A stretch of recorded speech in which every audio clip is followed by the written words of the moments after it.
Hello there. Can you guess what's gone rusty? Well, I'll give you a clue. It's silver and it's small and it's parked just over there. Yes, surprise, surprise, it's the £100 Nissan Micra. So let's see if we can fix it. Welcome to CarSpyTV.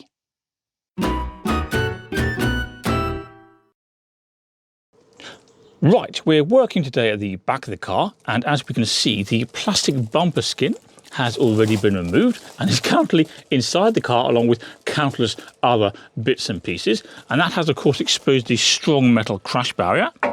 This piece here, which as we can see has some fairly unpleasant looking surface corrosion along most of its length. Now that's not too serious at the moment, but I want to deal with it before it becomes serious. So the first thing to do is to move the car further away from this fence so we have room to work. Right, now I had this car running a few days ago, so it should start up just fine now. Fingers crossed though, because you never know with this one. No problem whatsoever. Good car. Right. Got to mind the wall there. We are a little close. Mirror signal manoeuvre. And off we go. We missed the wall by about an inch. That's all we need though. Okay, now. God, the engine is really cold in this thing. Now, will it go into reverse? Yes, it has. It's a little tricky to get into reverse, this car, on occasions. And I think we'll leave it about there. Okay, now we're going to remove any flaky bits of rust from the rear bumper, and I think we'll start down here on the near side of the car, about there, and we have various tools to help us remove the flaky rust, and they're here inside the spares or repair Vauxhall Corsa. Specifically, we do have this. Where's it gone? We've got this good old-fashioned metal brush, but to be honest, I'd much rather let electricity do the lion's share of the work, so I'm going to attach brushes to this drill as well.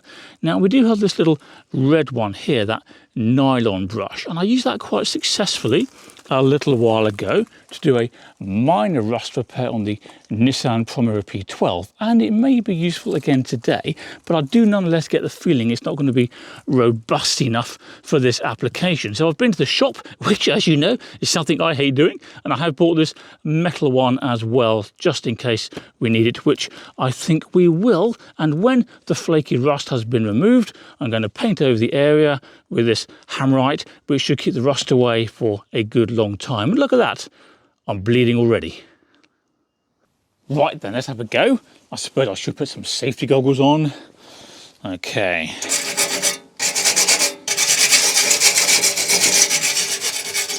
It's cleaning up quite nicely, but I think I will just go for the drill, save myself a bit of effort.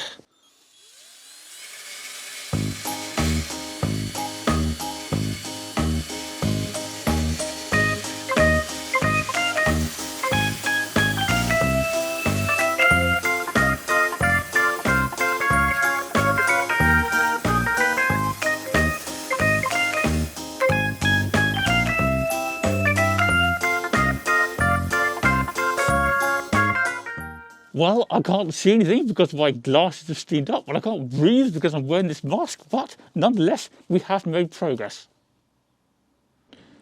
So this is what we have now. Most of the obvious rust is gone. I'm not saying it's perfect, but when you're dealing with rust on an old car, you have to at some point know when to quit, because otherwise you will chase it until the end of time. Anyway, I'm just brushing off any remaining dust now. Ready for the Hammerite. So this is the Hammerite we're using today. They call it the #1 rust beater, and this one is in grey. And if we look at the bottom of the tin there, it says kills rust, primes and undercoats in one, and it's for interior and exterior use. And I've used this stuff quite successfully in the past. Not just on cars, but on various other things as well. And I'll be applying it today with a 1/2-inch brush, which at the end of the job will be thrown away, because there's no way I'm going to faff about trying to clean Hammerite out of a brush. That is a monumental pain in the neck. Now, there are, of course, some instructions on the back of the tin that we should bear in mind. It says, for a maximum adhesion, remove all loose rust and paint with a wire brush. Well, we've already done plenty of that. Then it says, remove grease with Hammerite brush cleaner and allow to dry. Well, I've had a good look round. There's no grease back there of any note, so on this occasion, I'm going to skip that stage. However, it also says remove dirt and salt deposits with diluted detergent, rinse it with clean water and allow that to dry. I've very quickly done that off camera and it's drying as we speak. And then it says abrade, clean steel with abrasive paper to provide a key. But again, I think we got a plenty good enough key having used this thing. Anyway, we need to get this tin open now. And for that, I'm just going to use one of my late grandfather's screwdrivers. Come on now, open up. You know you want to. Oh, there we go. And I'm going to try today, for a change, not to get covered in this stuff. But we'll see. High ambitions. Right. Let's give this a good stir. Right, now I want to get this Hammerite on as quickly as I practically can because it's getting dark and I'm getting cold. So, 2 good reasons to get a wiggle on.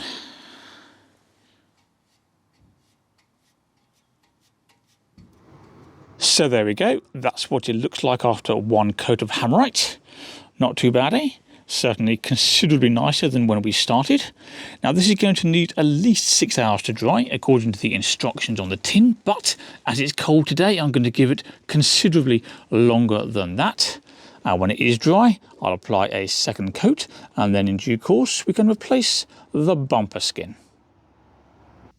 So there you go. We've gone as far as we can today with the £100 Nissan Micra K11, but there's always something else here to do at CarSpyTV. The Nissan Micra P12 needs a little bit of very minor tinkering, and the spares or repair Vauxhall Corsa D, well, that needs all kinds of bits and pieces. So if you'd like to keep up to date, you're more than welcome to subscribe to CarSpyTV. See you next time. Bye-bye.